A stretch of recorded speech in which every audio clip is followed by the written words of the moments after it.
Shem. Mambo. Safi eh? Safi. Mbona kwetu tena asubuhi? Samani njoo.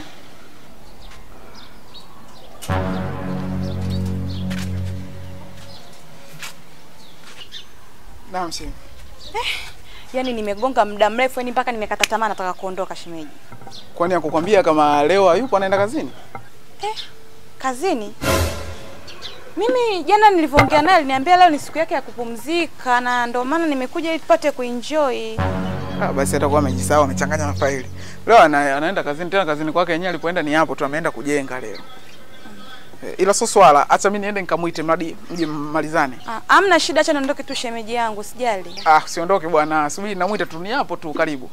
Basi haya sawa. Sasa wewe nisubiri hapo mimi naenda kumuita. Sawa.